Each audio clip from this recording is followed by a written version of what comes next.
આપણે સુરતની અંદર તક્ષશિલા કાંડ જોયું, આપણે મોરબીની કરુણાંતિકા પણ જોયું અને એના પછી વડોદરાની અંદર 10થી વધુ બાળકોને એમના પરિવારના માળા જે છે એ છીનવતા આપણે જોયા છે, વિંખાતા આપણે જોયા છે.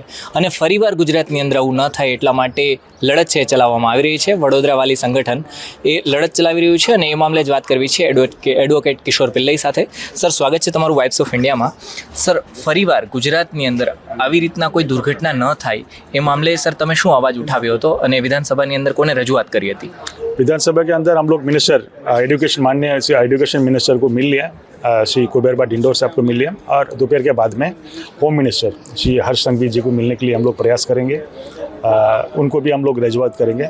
ऑनरेबल एजुकेशन मिनिस्टर को मिल के हम लोग ने स्कूल की तरफ से जो नेग्लिजेंस, क्रिमिनल नेग्लिजेंस है, उसका एक रिटर्न में किस किस सिलसिले में नेग्लिजेंस उनका स्थापित होता है वो सब लिख के दिया है. और आगे ऐसे नेग्लिजेंस में जब मौत हुआ था तो नामदार सुप्रीम कोर्ट ने जो ऑर्डर किया था, चुकादा, उसका भी उल्लेख हम लोग ने उस एप्लीकेशन दिया है, क्योंकि एक उनको कंपैरिजन करने में इजी रहे और क्यों कार्रवाई करना चाहिए उसके ऊपर उनको एक डिसीजन लेने में वो मददरूप बन सकता है. अच्छा, मतलब कुबेर डिंडोर की ओर से आपको क्या प्रतिक्रिया मिली है? उन्होंने क्या कहा? 10-12 मिनट हमारी पर्सनल बात हुई उनके साथ, हमारा टीम के, और उन्होंने सामने से उन्होंने बताया कि ये मानव सर्जित है અને અમારી તરફથી જે યોગ્ય પગલાં ભરવાનું થશે અમે કરીશું. 1-2 દિવસની અંદર તમને ઇન્ફોર્મેશન મળશે. અને એ કુદરતી નથી અને માનવ સર્જિત છે. He was very clear in that. He was very clear. અને અમે આશા રાખીએ છીએ, અગાઉ બી અમે મળ્યું હતું સાહેબને બીજી મેટરમાં, એટલે એની અંદર તરત જ અમને તરફથી એક્શન લેવામાં આવ્યું. અને આજના તારીખમાં બી અમને એક હોપ છે કે આની અંદર યોગ્ય કાર્યવાહી કરશે અને ડાયરેક્શન પાસ થશે. અને એમના ઓફિસમાંથી બી આજે અમને ખાતરી આપવામાં આવ્યો કે અમે આજે નહીં તો કાલે ડાયરેક્શન કલેક્ટરને અને કમિશનરને, પોલીસ કમિશનરને મોકલી આપીશું. અચ્છા, એટલે સ્કૂલ તરફથી અને બીજી બાજુ જો વાત કરીએ તો વીએમસી તરફથી આ બંનેની સામે આની અંદર એકચ્યુઅલી નેગ્લિજન્સ તમે જોવા જશો તો 3 એજન્સીઝ આની અંદર ઇન્વોલ્વ છે. એક તો બોટ એજન્સી, બોટ એજન્સીઝના જેટલા બી પાર્ટનરો છે આનો ખિલાફ તો એફઆઈઆર થઈ ગયા છે દર્જ. રહી ગયું બાકી 2 એજન્સી. એક તો મહાનગરપાલિકા.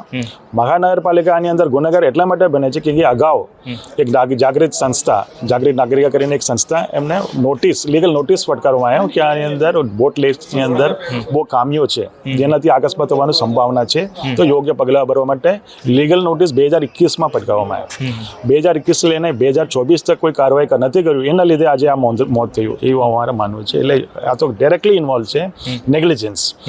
સ્કૂલ મેનેજમેન્ટના ઇન્વોલ્વમેન્ટ નેગ્લિજન્સની અંદર ખાલી સ્પોટ પર વિઝિટ કરીને આ બોટ ઇન્સ્પેક્ટ કર્યો હોત તો બી એમના નજરમાં આવી ગયો કે આ એકદમ ડાયપ્લેટેડ કન્ડિશન, એકદમ તૂટેલા કન્ડિશનમાં યોગ્ય નથી બોટિંગ કરવા માટે.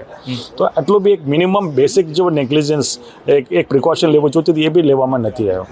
એના લીધે આ માનવ સર્જિત છે અને મોતને આમંત્રણ આપીને બોલાવીને આ મોત નિપજાયું એવું અમારા માનીએ છીએ. અને લખિતમાં એવું નથી કે વડોદરા પેનલ સેશન માંગણી કર્યું અને એફઆઈઆર દર્જ જોઈએ. એવા સિલસિલામાં આગળ સુપ્રીમ કોર્ટ અને નામદાર હાઈકોર્ટે કયા ચુકાદા પાસ કર્યું, કેમ સ્કૂલવાળાને ગુનેગાર ગણે છે, એ બધું અમે લખિતમાં આપ્યું. અચ્છા, 3-4 દિવસની તમને વાત કરવામાં આવી છે કે અમે કોઈ પગલાં લઈશું. 3-4 દિવસ પછી પણ જો કંઈ નહીં થાય તો પછી તમે કઈ રીતના લડત? 2 પ્રોંગ્સ લડત ચાલુ રહેશે. એક તો હાઈકોર્ટમાં, નામદાર હાઈકોર્ટમાં જે સુમોટો પિટિશન દાખલ કરવામાં, એની અંદર અમે પક્ષકાર બનવા માટે કાર્યવાહી હાથ ધરી છે. એની અંદર બી અમે હાઈકોર્ટની અંદર જાતે આપીએ તેરીને એની અંદર વાલી તરફથી લડત આપવાનો છું. અને કોર્ટની બહાર વડોદરાની અંદર સંસ્કાર નગરીના તમામ નાગરિકોને ભેગા કરીને અમે જન આંદોલનમાં ઉતરીશું. જ્યાં સુધી બાળકોને ન્યાય નહીં મળે ત્યાં સુધી અમે આંદોલનમાં કે પીછે હટવાનું નથી. એમાં કોઈ બેમત નથી.